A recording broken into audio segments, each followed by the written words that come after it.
Good afternoon, and welcome to the WEM Governing Body General Session meeting. Please note that today's call is being recorded, and all attendee lines are in a listen-only mode. There will be opportunity for public comment throughout today's call, and you will all be given instructions on how to enter the comment queue at that time. With that, I'll now turn the call over to WEM Governing Body Chair Robert Konziolka. Please go ahead, sir. Thank you, Cyrus. Welcome to the first meeting of the year for the Western Energy Markets Governing Body. You will note that the governing body is meeting in a hybrid arrangement today, with some in persons in Folsom, others remotely. This was precipitated by the seasonal flu and forecasted weather conditions. But we thank all who are attending today's meeting, whether you are in person or remotely. Public awareness and perspectives are important, so there will be opportunities for public comments throughout the meeting, and we invite comments where appropriate. And now I'd like to turn the meeting over to Corporate Secretary Roger Collington.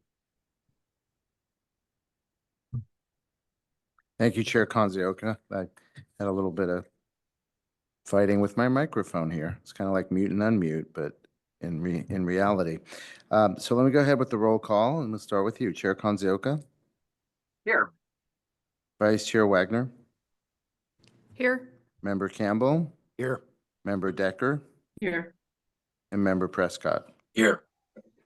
All is present and accounted for. We do have a quorum. And let me note, while I have the mic operating, that with regard to the public comment process, because we're in a quote unquote hybrid process, we do have a process for if there were guests in the room or attendees in the room where they could submit a comment card. We don't appear to have any attendees in the room at this point. So we will, to the extent we do have comments, they will be virtual through the raise hand option in Zoom, in which our operator will provide instructions at the appropriate time. Let me turn it back to you, Chair Konziolka. Thank you. So we've had a chance to talk about public comments three times now. So first agenda item is general public comment, and this would be a time to make comments for items that are not on the agenda. So if you're interested in making a comment that is not on the agenda, please do so now. And the instructions for how to make a public comment and to get online through Cyrus. If you would like to make a public comment, you may press the raise hand icon at the bottom of your Zoom screen. Or if you are dialed in through the phone only line, you may press #2 on your telephone keypad to enter the comment queue.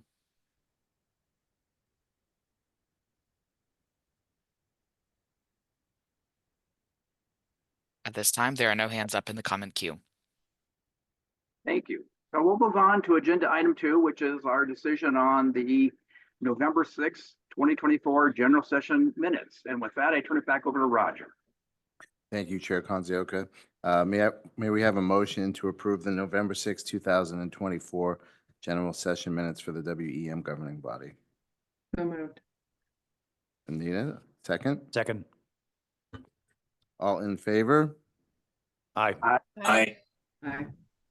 Any opposed? Thank you, governing body members. The motion passes.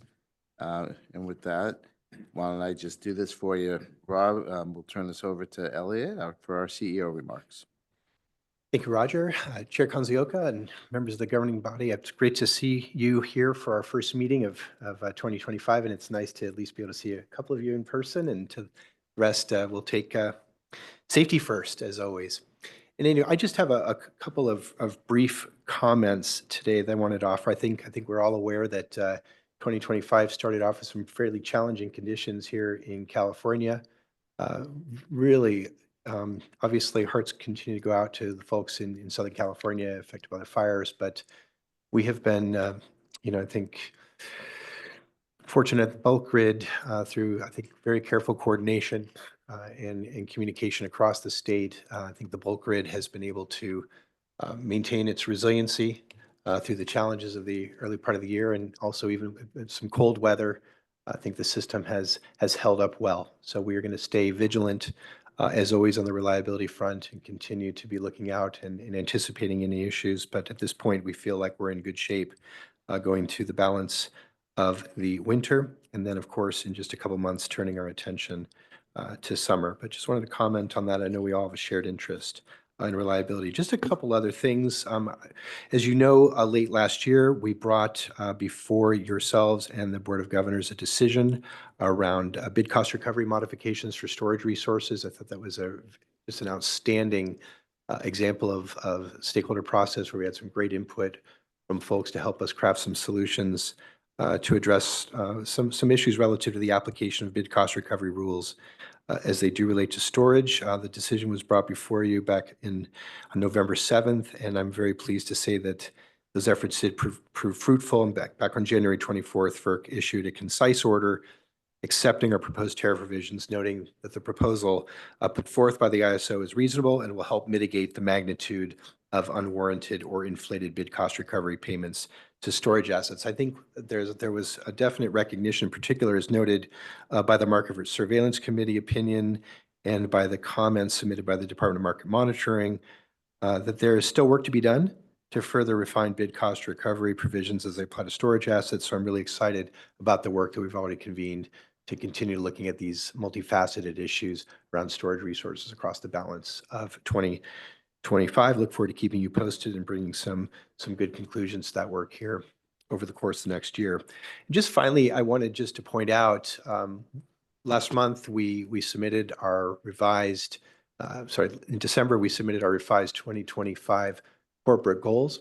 And as you can imagine, very, very high on the list of our focus areas for this year is going to be EDM implementation, right? We're just so pleased with the momentum that we've got with the extended day-ahead market. Our partners continue to be right there with us doing their preparation. And of course, for PacifiCorp and Portland General, scheduled to go online next year in the spring and then the fall.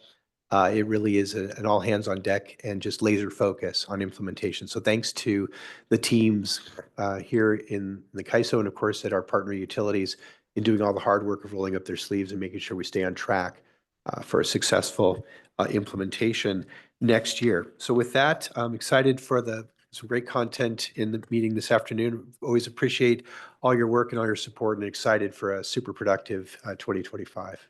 Thanks very much. Do any of the governing body members have any questions for Elliot? Very good. I don't see any. Elliot touched on this, but I'd just like to reemphasize that we ended 2024 on a very positive note. The WEIM continues to see solid performance and deliver value to all the participants. And as we'll hear from staff, the bosser, and the RIF, we are starting 2025 with a solid footing and a great outlook. Much work has been done to position the energy markets for continued success, and I look forward to hearing all the presentations on today's agenda. So without further ado, let's move on to agenda item 4, which is an update on the body of state regulators. With us today to provide that update is Commissioner Gabriel Aguilera. Commissioner Aguilera is a commissioner with the New Mexico Public Regulation Commission, and he is the chair of the BOSSR. So with that, Commissioner Aguilera. Thank you. Good afternoon, Chair Konzioka, Vice Chair Wagner, and members of the governing body. Thank you for the opportunity to provide an update on the BOSSR's activities. The BOSSR has dedicated a majority of our time over the last few months to various initiatives underway that will impact the EIM and EDAM. First, as you all know, BOSSR submitted consensus comments to the governing body on storage, bid cost recovery, and default energy bid enhancements initiative last fall. We supported the proposal, but recommended that the ISO commence a holistic review of BCR for storage resources as soon as possible so that the BCR rules are developed appropriately for storage resources and to fully address the efficiency and reliability concerns inadvertently generated by the status quo. As previously mentioned, FERC has accepted the proposal. The BOSSR is pleased to see that. And we're also pleased to see that the ISO is continuing to refine BCR provisions as they apply to storage assets on a more holistic level in the storage design and modeling initiative. Second, the BOSSR has been engaged in the price formation enhancements initiative.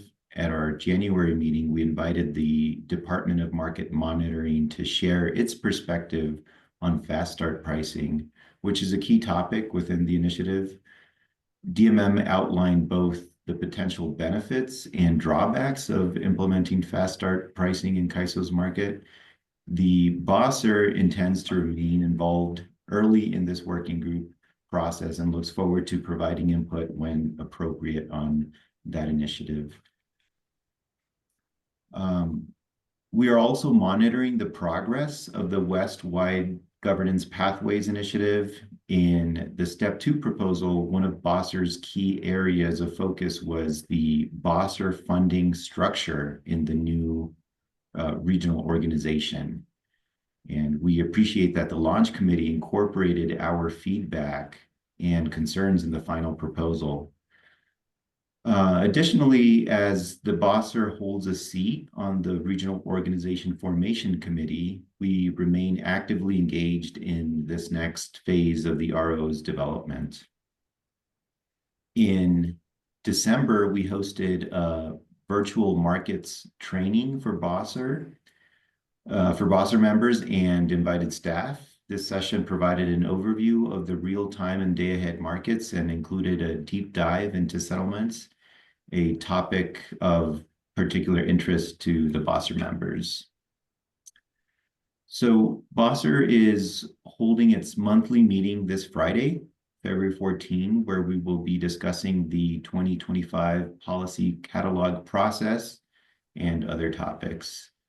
So this concludes my report for today. As always, on behalf of the BOSSR, thank you for your time. I'm happy to take any questions if the governing body has any. Thank you, Chair Aguilera. Governing body members, are there any questions?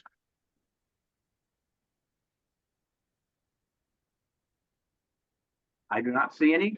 Chair Aguilera, thank you very much. We appreciate the update. And as I noted just before you went on, we could see that you've got a busy year and you're starting off well, and we appreciate that. So thank you very much. Thank you all. Our next agenda item is agenda item 5, which is an update on the Regional Issues Forum. With us today is the chair of the Regional Issues Forum, Meg McNall. Meg McNall is a partner with Thompson Cogar. So with that, Chair McNall, the floor is yours. Thank you very much, and good afternoon, Chair Kanzioka, Vice Chair Wagner, and members of the governing body. Thank you for the opportunity to address you today and give you an update about recent activities of the RIF. We have gotten 2025 off to a busy and productive start. We're in the process of planning our first meeting of 2025, and that is scheduled to take place on April 9th. In Portland, Oregon. PacifiCorp has graciously agreed to host a hybrid meeting at its offices. And so the RIF liaisons are in the process of putting together the agenda for our meeting. We will include in the sessions for April 9th our discussion of the annual policy initiatives catalog and roadmap. That will be our roundtable discussion. We're also planning on covering an initiative that I'll talk about in a few minutes related to potential enhancements to the role of the RIF in the ISO stakeholder processes. And finally, we're looking at putting together a panel discussion on the topic of market seams. We haven't finalized our agenda yet, but we expect to do so in the coming weeks, and that'll be available for the stakeholder community to look at. I would ask that for those who are planning to attend the RIF meeting in person, the registration information is available, and it would be great to see you all in Portland. Second, on the topic, just touching briefly on the annual roundtable discussion, we are in the process of planning that. And activities over the next, I would say, month to 6 weeks will include some sector liaison outreach to the sectors and coordination with CAISO staff regarding policy initiative priorities that stakeholders are putting into the CAISO's annual submittal process. We'll take information, the liaisons will take information gathered from stakeholders, and we'll start analyzing those submittals, and we'll put together our roundtable presentation. And we expect to follow the roundtable discussion on the 9th with a written report detailing our findings and conclusions consistent with the approach that we followed for the roundtable last year. And then third, I wanted to talk about a new initiative that the RIF will undertake this year. This initiative will look at evolving the role of the RIF in CAISO stakeholder processes. And it's really a follow-on to the discussion that we had at the October 29th RIF meeting in Sacramento, where we had what I thought was a very good, robust discussion about areas and best practices for the role of stakeholders within stakeholder proceedings. So the objective of the RIF's work in this initiative would be twofold. It would be to evaluate and address whether there are aspects of the Stakeholder Representatives Committee, components of the West-wide Governance Pathways proposal, step 2, final proposal that can and should be implemented in the near term. The second objective of this RIF-led initiative would be to assess if there are additional or other enhancements to the role of the RIF within the CAISO stakeholder process that would be worth pursuing in the near term. We'd obviously want to make sure that any potential recommendations that might come out of this RIF initiative are compatible with where things may head from a pathways perspective, but we also want to make sure that we're being responsive to what we're hearing from the stakeholder community as far as opportunities for additional and enhanced RIF involvement. So we've put together an initial work plan for how we plan to approach this RIF-led process. And we've talked with CAISO staff on a preliminary basis and also with the Pathways Formation Committee about our thinking. Our near-term next steps will be to socialize some of our initial ideas with members of our sectors. And we hope to publish a white paper sometime between now and the April 9th meeting detailing some of our ideas with options and proposals for the stakeholder community to consider as we think through different approaches. And then we would discuss, we would leave some time on the agenda during the April 9th meeting to discuss what these recommendations ultimately are. So with that, that concludes my remarks. We'll obviously continue to keep the governing body apprised, particularly with respect to this stakeholder process evolution initiative that we're looking at. And I am happy to answer any questions. Thank you for the chance to give you an update this afternoon. Thank you, Chair McNall. Governing body members, any questions or comments?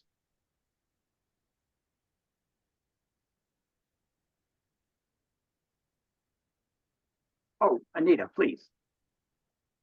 Oh, mute. Okay, my raised hand is back. I didn't see it. So I just want to say that I really appreciate the work that the RIF is doing and how, again, this continuous evolution of how you guys are approaching issues. And I'm really looking forward to seeing what you're going to be doing as you kind of look at your modifications. So just a shout out to the RIF and everyone that's working hard to make these changes. And Meg, you certainly have led the way. Thank you.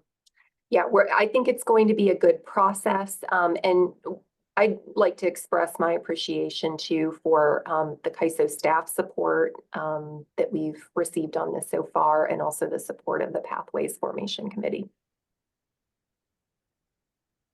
Meg, I would like to echo Anita's remarks. She said it well, but I'd like to say that appreciate that the RIF is being very proactive and having good vision. And I think that will serve the RIF well and will serve the governing body as well as whatever we might evolve to in the future will. So thank you. Thank you. All right. So with that, we'll move on. Our next agenda item is agenda item 6, which is the WEIM benefits and market update. And this tends to be one of the best portions of the meeting is seeing how well we have performed. And with us today to introduce this topic is with Cal ISO, Anna McKenna. And Anna is the Vice President of Market Design and Analysis. Anna. Thank you, Chair Conzioka. Good afternoon, everyone. I have the pleasure of introducing Guillermo Bautista Alderete, our Director of Market Performance and Advanced Analytics. He'll be providing you with a briefing on the WEIM benefits and market update. And with that, I will ask for Guillermo to take us away. Thank you, Anna, for the introduction. Chair Conzioka, Vice Chair Wagner, members of the governing body, thank you for having me this afternoon, the first time of the year in person. It's glad to be here. I will provide an update regarding the benefits for the fourth quarter of 2024. Next slide, please. For the fourth quarter of 2024, we have a total benefit of $374 million.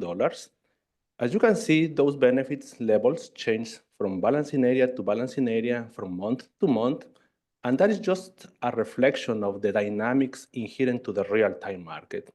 There are many interplays happening at every single 5-minute interval that we solve in the real-time market among the supply, the demand, the transfers, and the economics of the wide footprint. And that reflects here in the variability that you see for the benefits.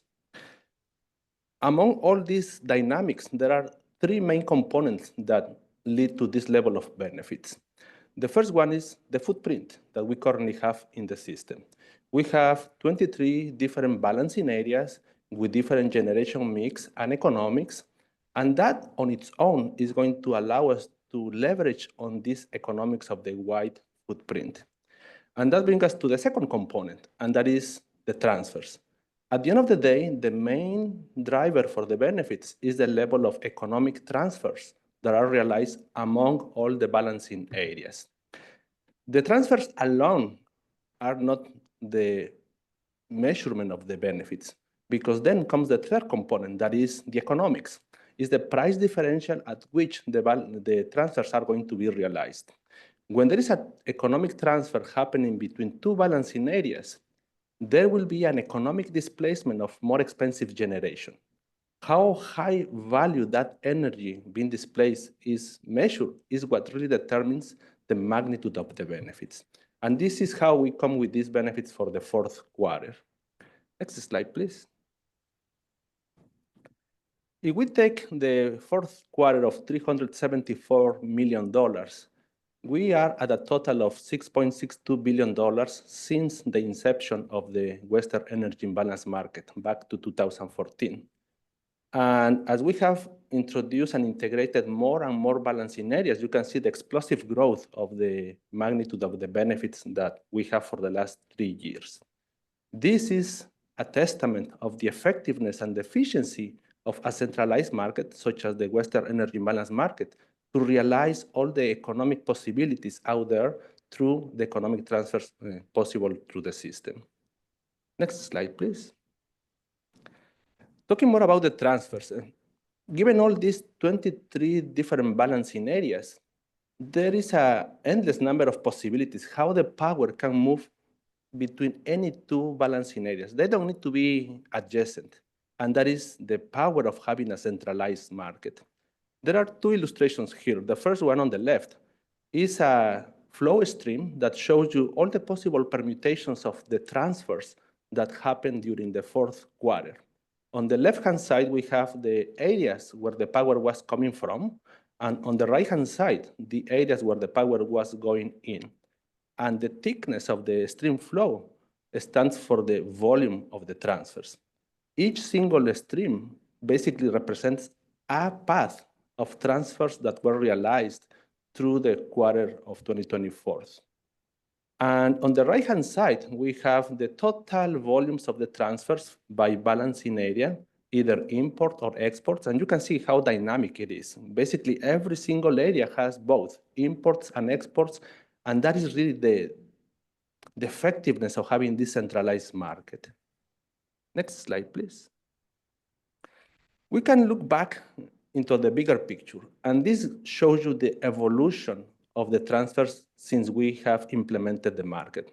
We started very small with a partnership of PAC when we implemented the market back in 2014. And you can see as we have integrated different balancing areas, how the volume of these transfers have grown. And on the top, you have as a reference the different balancing areas that were integrated at any point in time. The benefits of having more and more balancing areas into the market is twofold. One is that every time there is a new entity joining the market, it comes with their own capability for transfers, and they are going to realize transfers with adjacent areas.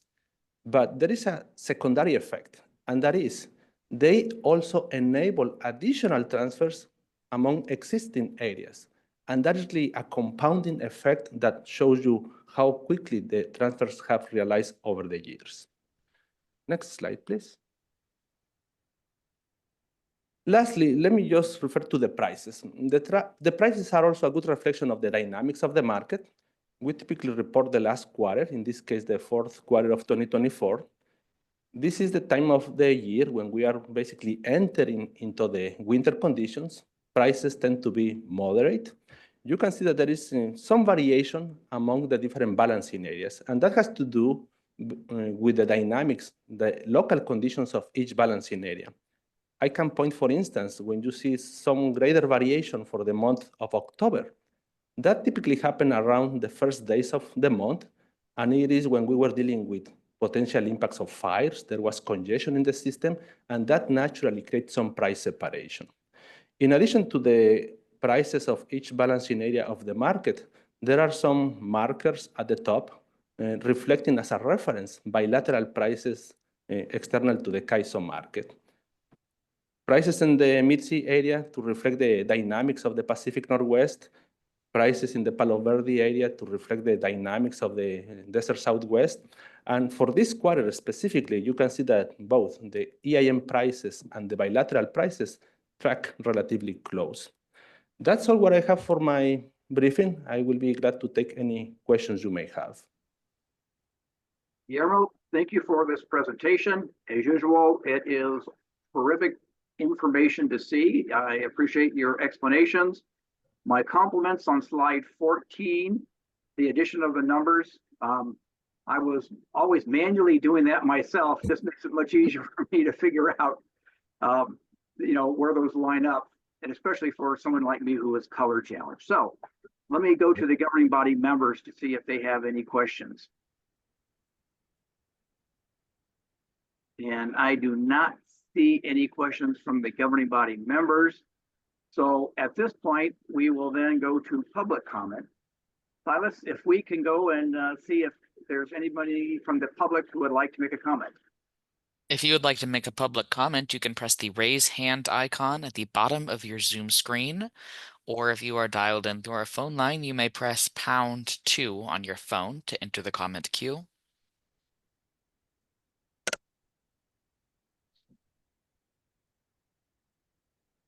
There are no hands raised in the public comment queue at this time. Thank you very much. Guillermo, once again, thank you. I know everyone looks at this information and uses it, and it is greatly appreciated. So thank you. Thank you. With that, we'll move on to agenda item 7. That is the briefing on policy initiatives with the WEM governing body planning calendar. And for the introduction of this agenda item, once again, is Anna McKenna, who is the Cal ISO Vice President of Market Design and Analysis. Anna. Thank you, Chair Kanzioka. And I do have the pleasure of introducing Becky Robinson today. She's the Director of Market Policy and Development. She'll give you a briefing on a number of ongoing policy initiatives in the market design sphere Becky is a little bit under the weather today, so she's going to be doing this briefing remotely, but she is with us and able to update you all and open for some questioning. With that, I'll ask Becky to provide the briefing. Hi, good afternoon. Thank you, Anna. Good afternoon, members of the Western Energy Markets Governing Body. Great to be with you today for the policy briefing update. If we could go to the next slide, please. So first up, we have our day ahead market enhancements item, which since we last had this update has had a couple milestones. It's been a busy activity. So first here, notably, we published a recent version of an updated version of our business requirement specifications in late December, taking comments on those. This is a technical document that documents all of the needs from, to actually implement the policy enhancements. So we are taking comment on that. And then the second item here is relates to our configurable parameters implementation working group. We held a second stakeholder meeting on that in December and provided some responses to some concerns that we had heard in the first group, the first stakeholder group, the first stakeholder working group. Sorry, getting tripped on my words here. And if we could go to the next slide, I'll highlight sort of some of what got discussed there. So here on this timeline, you see the stakeholder meetings in August and December of last year. And so in response to some stakeholder feedback, we have added some additional stakeholder meetings in the latter part of this year to really get into those implementation parameters, the tunable parameters in these implementation working groups. And so you'll see those in October through December this year. Those are additional meetings that we've put on the calendar in response to that feedback. Between now and August, we will be working internally and with our vendor to stand up a robust EDAM application that we can, that my colleague Guillermo and his and others can really sort of work off of from the market simulation and testing and analysis purposes. And then finally, just the final point to note here, once we do kind of work through those tunable parameters and figure out where we're landing on those will be documented in the business practice manuals. If we go to the next slide, please. Thank Becky, you. we need a chance to talk beforehand because you weren't there and I'm not there.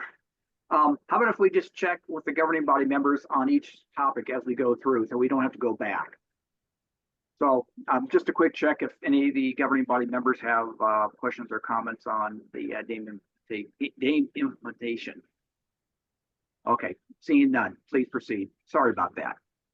Okay, no, that's fine. All right, next up, we have our Western Energy Imbalance Market Resource Efficiency Evaluation Enhancements. So we are planning to kick off some work on this later this quarter. The first item of business will be to consider extension of the assistance energy transfer functionality, which, as I believe you know, currently sunsets at the end of this year. And so we're mindful of the value that we think that's provided and wanting to make sure that that doesn't expire, or wanting to have that conversation in terms of what the community would like to do there. Some additional scope that could be added on includes thinking about whether the assistance energy transfer functionality is, whether there's modifications we should explore there, or whether it's simply whether folks are comfortable that it's working well as is. And then it's also an item there to consider is the performance of balancing authorities in passing the test or failing the test, including how the uncertainty requirement is playing into that, and looking at sensitivities around the de minimis standard of 1% that we have today for that. And so that effort will start by presenting some analysis, again, that my colleague Guillermo and his team have put together, and sort of looking at that, building some understanding for how that has been working, what we're seeing in the market results, and getting input on any problem statements that stakeholders may have. I'll pause there for questions. Yes.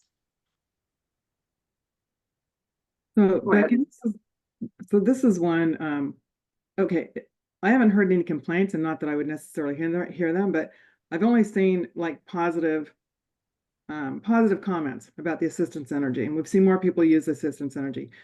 With all the things that the ISO has on its plate, it seems like we could just, short of someone saying, oh, I don't like it, or no, it's really not working, it seems like this is one where we should be able to, in a joint meeting, say, we're going to continue it, rather than spend a bunch of time. I mean, stakeholders are busy, they have a lot of things going on, and I don't see why we're spending a little bit of time on this if we don't need to, given all the other priorities and the stakeholder, better use of stakeholder time, unless there are actually concerns or complaints. Thank That's you, a Anita. great. Go ahead, Becky. Sorry. Yeah, no, I think that's helpful feedback, and we're certainly open to that feedback. I think, you know, to your point, we could just have this be a very targeted, you know, assess, you know, to your point, it seems like we also hear positive feedback on the assistance energy transfer functionality. Should we just extend that and maybe, you know, not get into any more substantive meaty conversations about changes to that right now? I think, you know, depending on appetite, I'm certainly receptive to that. I agree with you. I think there's a lot going on, but yeah, thank you for that feedback. Okay. Member Campbell, Andy. Thank you. Thank you, Becky. I guess actually Anita probably got it sort of where I was thinking, but yeah, what are the possible paths here? Because you talk about one, just possibly just extending it, and then you talk about additional scope. I do recall before the prior decision, there was some thought there needed to be more work on this, but I guess is there a possibility this could just be a simple, like, okay, let's just kind of extend, we have something that people are happy with, it's working pretty well, let's extend it? Or do you feel like there are some kind of mandatory issues that really need some focus? I think that's a great question, and it's one that we are sort of actively discussing now internally, so it's very timely. You may recall when we put this in place, there was plans to continue working on sort of making the assistance energy transfer an in-market product, so to speak, rather than something that is sort of has a penalty you pay, but outside of the market clearing price. And so when we brought it to you and when we took it to FERC, we sort of said, you know, we want to put this in place for now. We're going to continue thinking and working towards something like an in-market solution. But I think it's, you know, the analysis that my colleague Guillermo and his team have done, you know, might be, you know, I think will be informative to that conversation of, do we still see the world in that way, right? Do we still think that's needed? How has it been working? Has some of the, you know, if there were concerns that were motivating sort of the thinking that, you know, we needed to push the design further, have those concerns materialized or not? And so I don't know that we have a sort of a firm position one way or another right now. I think we're open to hearing what, you know, observations and perspectives on how others have seen this play out. I think we have observations and perspectives of our own to offer there. But I will say I suspect that there may be some sympathy. I'm sympathetic to Member Decker's perspective, and I suspect others may be as well. That, you know, but just with everything that's going on right now, is there a problem to solve, so to speak, with this right now, or is it something that we can continue to monitor? Decker, Anita, go ahead. Well, I was just going to make the comment that Rebecca just made. Is there a problem to solve right now? If you really feel like you need to get stakeholder feedback, like 2 questions: is it working? What's not working? And get on with it. But this you guys have a lot of stuff on your plate. This is Anna. I just wanted to provide a comment that this is definitely very helpful feedback, and some of the feedback we hope to get from stakeholders as well. And now that the data is out there and the information is out there to make an even more informed decision, That is our hope. I do, that we get a good enough feedback around keeping the same status quo for the time being. But we did make that commitment to have thorough analysis when you all approve this. And so now we feel that, it's a good time to have that conversation. Maybe we can combine both pieces. We can be responsive to what we committed to, but also try to get back and say, hey, folks feel, and we know from the, our market participants, everybody's feeling there's a lot on our plate. So it sounds like a good thing for us to huddle up and try to bring some resolution to in pretty short order. Yeah, thanks.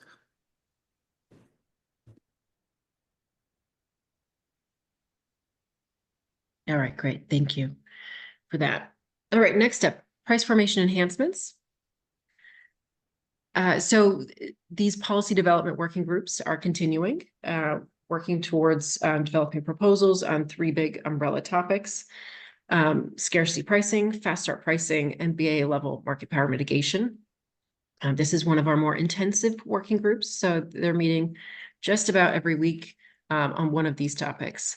But so some recent topics that have been covered under these headers, just to give you more of a flavor of what's getting discussed. And under scarcity pricing, we have been talking about market mechanisms for allowing for gradual price increases as you're approaching, as you're getting tighter on the system and maybe approaching scarcity, to start sending those price signals sooner. I've been talking about potentially anchoring penalty prices to the value of lost load, which is something that other ISOs across the country have sort of used as a guidepost to guide penalty prices as you get into, again, tight system conditions. And then as well, we've been talking about the scarcity reserve demand curve, SRDC, also sometimes known as an operating reserve demand curve, or ORDC. That is the sort of dollar values associated, sort of penalty prices for going short of those reserves to reflect tight supply conditions.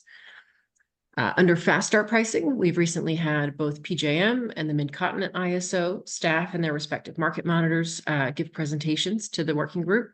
I think those have been very positively received, just to kind of hear the experience from other ISOs, how fast start pricing has worked in their markets, how it's evolved over time, and to look at some of the market results and different perspectives on those.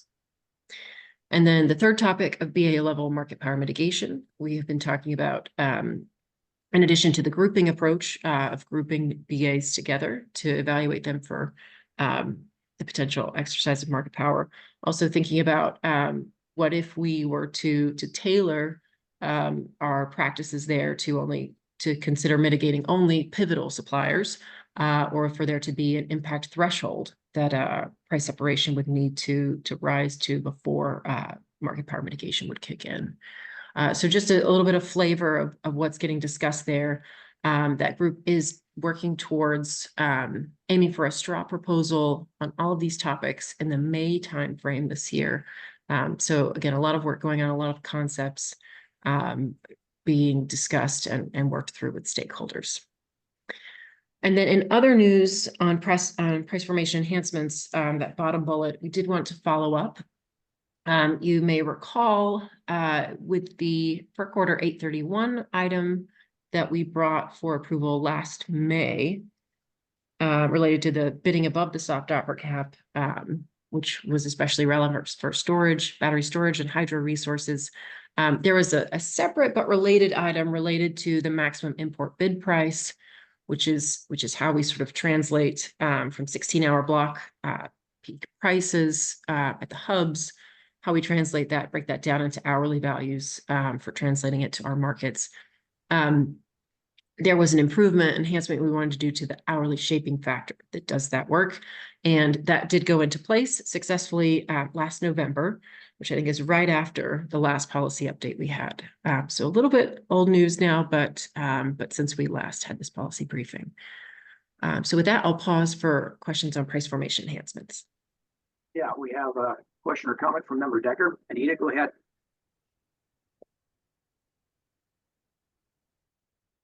So Becky, this is kind of like the issue that's sucking all the air out of the room right now, if you will. This is one where I would have liked a much deeper and broader presentation because this is coming at us. This is pretty high level, and I don't want to get down to the details, but I think this is one where we could have got a little bit more on the briefing in terms of what are stakeholders concerned, like where are some of these things headed? So maybe just a future reference.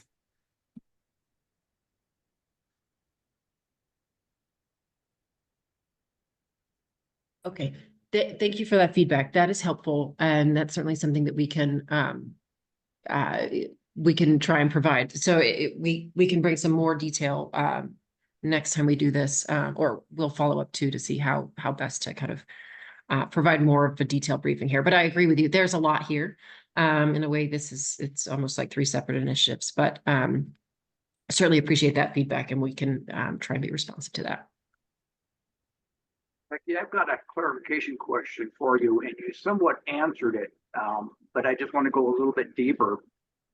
Between the 3 different elements within price formation, are you carrying these equally and in the same time frame, or should we expect to see the outcomes of these all at once or separately? That's a great question. So we have kind of paired up 2 of them in concept of scarcity pricing and BAA level market power mitigation. We sort of, as we started, we saw those as a bit of a package. They push and pull on market prices in different ways, sort of in the opposite directions, arguably. And it's something that we have heard from some stakeholders that, if you're gonna, for instance, subject the California ISO BA to BAA level market power mitigation, then you need to put scarcity reforms in place, right? Scarcity pricing reforms in place. So they're a little bit of yin and yang, if you will. So those are, we do plan to kind of have a package for review for people to consider at once, right? To consider them in tandem.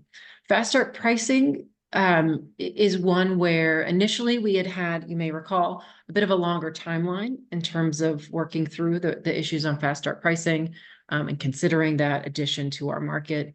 I think we do still have, that is still a little bit of a longer timeline than the other issues, but we've also kind of tightened that timeline up some because we got some initial feedback that, well, with that long of a timeline, it doesn't look like you're serious about fast start pricing. And I think we wanted to demonstrate that we are serious about considering it and are certainly willing to do that. And so we're working through those issues and putting a fair amount of information in front of stakeholders to consider, which has kind of meant that now they are on the same timeline, at least for the more near-term deliverables. So, and I don't want to overpromise, but we are, again, targeting May for kind of a proposal on that would be on all of these. Again, the first 2 are scarcity pricing and BAA level market power mitigation, we see as kind of a package for good reason. The fast start pricing, it's less of, I mean, there's reasons for considering them all together, right? But I think of it as a little bit more of an independent issue. But we know it's one where it's got a lot of attention there, and it, we know it's on folks' minds in terms of market design elements of our markets that we offer, and so want to be able to put something forward for stakeholders to consider in that relatively that same time frame, in the May time frame. Becky, thank you. Yeah, this set of initiatives has evolved over time, and it has moved a bit, and we've seen, and the governing body has even expressed some different priorities over time. So I appreciate the clarification, and I know, as with the other governing body members, I'll be watching this one pretty closely. Thank you. Thank you. All right, greenhouse gas coordination. So this working group has roughly kind of 3 buckets of work associated with it as well. The first bucket has to do with GHG accounting for state goals of carbon reduction that don't use a price on carbon.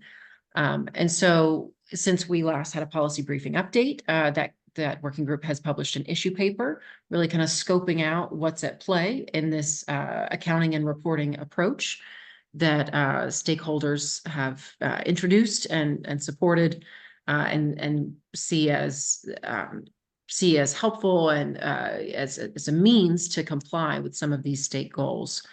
A subgroup of that working group is kind of working through developing the report format. The working group continues kind of working through those issues in terms of just the details of how are we, what all is going into this calculation that we would do in terms of getting to a number where, or getting to a calculation of emissions associated with a given entity, based on both what was dispatched in the market as well as what that entity has contracted or what they own. So that is the goal of that bucket of work. The second bucket of work under the GHG coordination working group has to do with additional GHG metrics. As you know, we started publishing average GHG emissions rates. We put those out monthly now.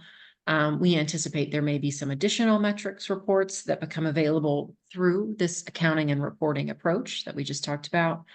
And then we're also finalizing GHG metrics that we plan to monitor with the launch of EDAM.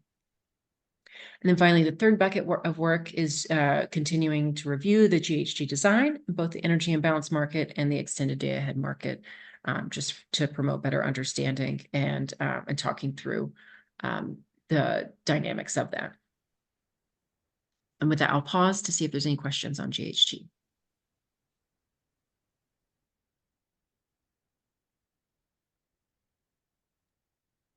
We're good to go. All right. Thank you. Next up, gas resource management. Again, since we last spoke, this group, working group has put out an issue paper just last month, which is a comprehensive roadmap of gas resource policy in the ISO markets and discussion of considerations for policy reform. We're having a stakeholder call just later this week to discuss that with stakeholders and look forward to that conversation and getting that effort going again this year. Any questions on gas resource management? See. All right. Next up, congestion revenue rights. So we kicked off a new working group in November of last year on congestion revenue rights. We're having a meeting later this month, which will be looking at some analysis that I'm calling out Guillermo a lot today in this presentation, but my colleague Guillermo and his team will be presenting later this month there, which will be great for informing the discussion. And thus far, the working group, we've had a couple meetings. It's focused on really on education, on reviewing the current CRR program structure, how it works and how it functions for stakeholders. And we've had some stakeholder presentations already as part of that as well. And this is following up on both some items that were raised as part of the catalog process last year, as well as on a commitment we made at the time of the last set of reforms in 2018, which were, those reforms were put in place to resolve some observed inefficiencies with the CRR auction. And at that time, we committed to assess the impact of those proposals and to continue to consider more comprehensive changes if needed. So this effort is meant to do that. And again, the upcoming analysis will be really helpful to informing that conversation. Any questions on congestion revenue rights? Across, Scott. So go ahead, John.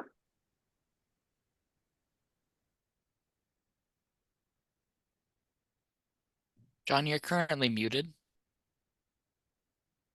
There, how's that? So, okay. So I'm just trying to find out in my mind to clarify, this initiative applies not to the day ahead market rules, right? This is something that's either in the EIM or contained within the Cal BAA. Is that right? Tell me about the scope of it. Sure, that's a great question. So the CRR market is, yes, applies today, or it is only applicable today as it relates to the California ISO BA. And so that is the footprint over which we run the CRR auction, allocate CRRs on the transmission associated with that BA. So it is, we have proposed decisional classification TBD here, in part because it's very early stage at the initiative. And the scope is really, we've talked a lot about scope. The scope is really, I would say, in the first instance, meant to focus on the CRR market as it exists today, associated with that footprint that we just talked about. I know there have been, lots of conversations about congestion revenues more generally, right, associated with our larger regional markets footprint.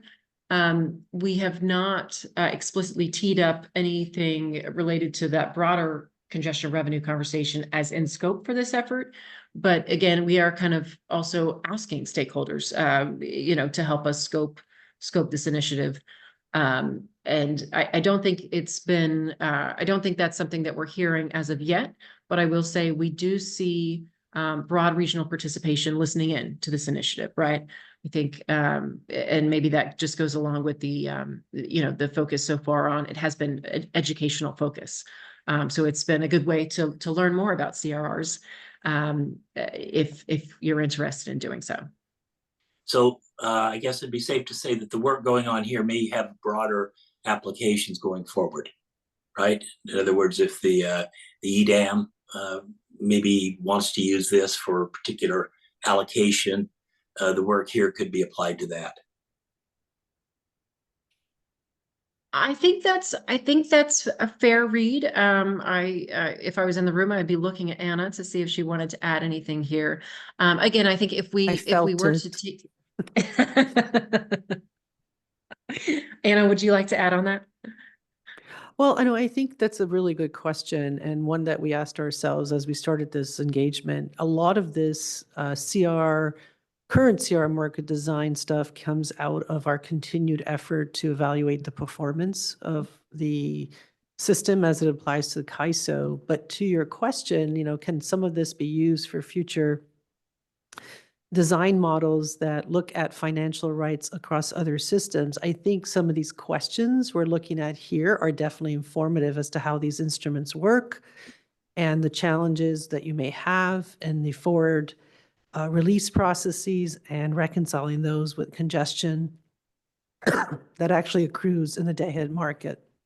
That said, I don't want to create the expectation that if we were to pursue a financial rights model in other parts of the system, that we would just cut and paste what we have in the CAISO system and apply it there, because I think that those markets are evolving in a different way than the ISO markets evolved, and we had a different set of parameters to deal with in terms of transmission service, whereas other entities have other types of transmission service that has to be considered. And so we're cognizant that those parameters have to be considered if you were to expand, if you wish, financial rights in other parts of the system. But that said, what we will be discussing here is definitely foundational to the elements of what happens when you have financial rights. How do those things work? What are the challenges, and how have we been recognizing those challenges and resolving those over time? So we highly encourage participation because it's important for those questions, for those types of educational forums for all stakeholders. So we'd like to have as much participation, and we're seeing that actually in the working group. Excellent. Great. Thank you. Anna, this is Rob. I have a follow-up question, and you've made a really good point in your response to John. And I hate to ask this question this way, but outside of an RTO type approach, do you see the ability to have uniformity on this across the larger Western interconnection footprint? Well, a lot of what we're doing here is new. And so I'm going to stick my neck out a little bit. And I could say that there is certainly a way, there can be ways of having greater uniformity across the greater system. That said, it's not as easy as if it was a single RTO, under similar transmission service paradigm across the footprint. And I imagine that there'll be some challenges there. But I wouldn't foreclose that. I mean, I think we foreclose the ability to have a market over different types of footprints, and we're doing that, and we have been doing that. So I'm hopeful that we can find ways to do that if that was an option that the EDAM participants were now interested in. Very good. Thank you. I appreciate that, Anna.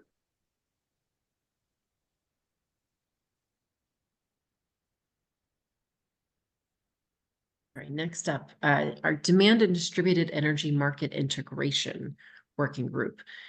This is a new working group that we kicked off just last week, looking at developing or enhancing various participation models we have and market rules associated with these types of resources, with demand response and distributed energy resources.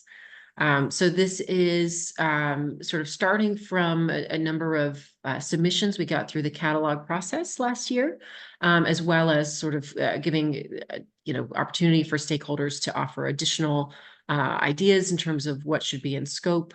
I think this one has a scope that potentially spans both the CAISO BA as well as the broad regional footprint. I think there's a lot of interest in these types of resources across our markets and across the states that participate in these markets. So looking forward to some really exciting work in this space, very future looking, and more to come on this as we get going more in earnest on this effort.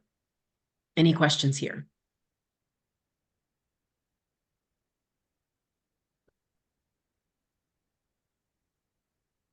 All right. Storage design and modeling. This is our new storage initiative that we kicked off in December, following on from the storage bid cost recovery work, where we brought you a proposal for approval in the November timeframe of last year. And so, as Commissioner Aguilera mentioned, we have started this sort of broader storage initiative, which is continuing to think about bid cost recovery and uplift redesign, but in the context of a lot of other topics as well. So there's a lot on this page, but we've kind of grouped them into three large buckets of topics. The storage bid cost recovery, otherwise known as uplift, falls into that first bucket on the left here, as well as outage management issues. Because thinking about storage resources running at a state of charge isn't exactly like having an outage on your resource, but there are some parallels there, but also just sort of actual outages. A number of interesting, unique issues related to outages as it relates to storage resources. Thinking about the state of charge definition, how you calculate that, as well as modifications to default energy bids for storage resources, which plays into some of the bid cost recovery matters as well. In that second bucket of topics, thinking about state of charge management and potentially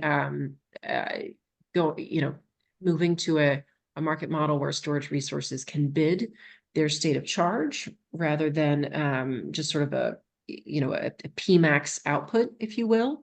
Again, kind of reflecting the unique attributes of battery storage resources. And then on the right, that bucket, thinking about distribution level storage and paired resources or co-located storage resources alongside, say, a solar resource, but it could be alongside other types of resources.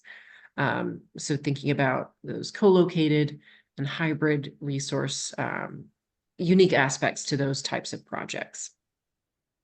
And this is, we kicked this off in December. We have a meeting later this month. So again, we've had a few meetings on this so far, but really just kind of getting going and considering, again, continuing to consider the bid cost recovery rules, but in this broader context and alongside other issues that stakeholders have expressed a desire to put on the table and work through in the near term. Any questions on storage? Yes. Member Campbell, go ahead, Andy.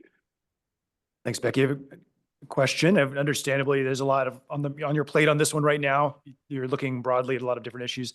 Actually, that question related to a slide a few later, we have the timelines. The timeline for this particular one, storage design and modeling, shows a decision. It shows kind of a little bifurcation of the timeline and then a decision on something in 2025. Just wanted to check in on what that was intended to signify. This is I'm not sure the slide number there, but Yes, no, that's a great question. And I wouldn't say, so I think we've sort of budgeted for that, if you will. Not in a dollar sense of budget, but in more of a thinking that there might be some low-hanging fruit that would come out of this initiative that we might want to move on more expeditiously, maybe while we continue to work on other things, other topics here. And I think that the roadmap slide that shows a possible decision in 2025 for storage, I don't know that from where we sit right now, I can't tell you, yes, this issue is ripening within the stakeholder conversation, and we plan to be bringing it to you in a few months, and here's the size and shape of that. I think it's more allowing for the possibility of low-hanging fruit, potentially, I'll say especially because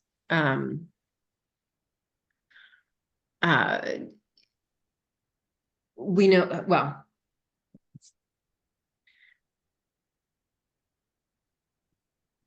Becky, this is Anna. I was going to make a comment here. I think one of the reasons why we have, when we started the storage initiative previously, we came up and discovered that there was an issue that had to be treated expeditiously.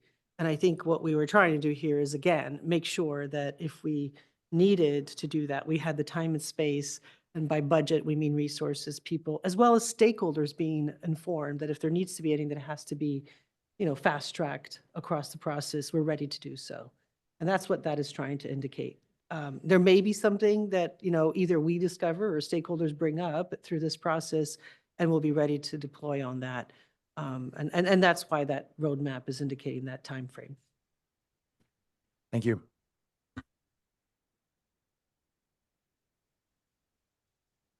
It's a fair point. And as we sort of continue to work these issues, if we see something that is sort of starting to rise to the top, I'll take this as an ask that we highlight that for you all maybe sooner rather than later, in terms of kind of in the ongoing communication of letting you know sort of what, amidst all these issues, what is what is the thing that there's more concern about or more timeliness associated with. So I appreciate that, asking about that. All right, here we have our policy initiative catalog and roadmap slide, where we are kicking off that catalog and roadmap process again for 2025. And we are now accepting, discretionary policy initiative proposals from stakeholders through the end of this month. We look forward to getting a lot of great ideas as part of that process. That will be followed by, again, stakeholder prioritization workshops and a regional issues forum roundtable in the April timeframe. And then just, again, working through that kind of annual process. In May, we will be doing a stakeholder prioritization and ranking survey like we did last year. So look forward to that process and that engagement with stakeholders as well. Any comments on the catalog and roadmap?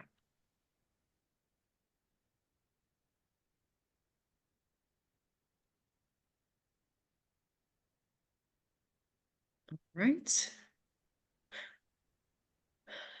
And then I'll pause here. We do have a slide on resource adequacy. It's sort of an item that's not under joint authority, but there's a lot of information on that slide. That's another sort of many-faceted initiative.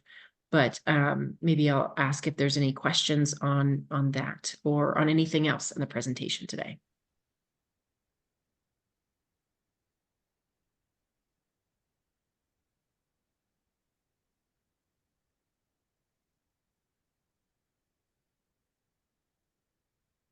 All right, and then here we do have our kind of the view, the bird's eye view of 2025 in terms of where these initiatives are. Darker green is implementation, lighter green is sort of just getting started. So that gives you a little bit of a sense of how are things progressing. And we've talked through most of these, but maybe we can just flip to the next slide. And here you see the price formation enhancements, storage, bid cost recovery, and the resource efficiency evaluation enhancements. And then here we have our new initiatives on CRRs, demand and distributed energy, and storage design and modeling.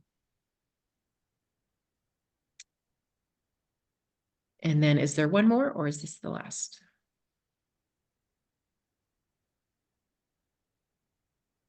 Oh, here we go with the resource adequacy. All right. And then after that, I think we just have the planning calendar and the items coming up. So happy to take any final questions. Do governing body members have questions? Becky, they do not. Once again, Becky, I'd like to thank you for your time. I know you're not feeling well, but I appreciate that you took the time to join us to go through this material and answer our questions. I think Anita said it earlier that you definitely have a full plate. You have a very aggressive proposal for work, and just, you know, we're here to support you to make certain that these can all move forward as you are working on them. So thank you. Well, thank you very much, Chair Katsuoka. So let's move on to our agenda item 8, which are future agenda items. And I'm looking at the governing body members if there are any items that they have to bring up. Rob, we do need public comment on Becky's presentation. Thank you. Easy to overlook. I appreciate the assistance there. So with that, Silas, can you check and see if there are any members of the public who would like to make comments? If you'd like to make a comment, you can press the raise hand icon at the bottom of your Zoom screen, or #2 if you are dialed in on the phone only.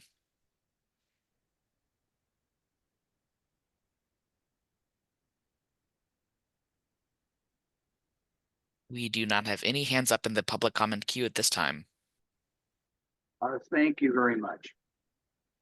So now with that, we'll move on to agenda item 8. And I'm looking to the governing body members if they have any other items to address now or for future agendas. All right. Seeing none and completing the agenda, we will adjourn today's meeting. I thank everyone for their attendance and their interest in today's meeting. So thank you and have a good evening. Thank you, Chair Kanzioka, governing body members.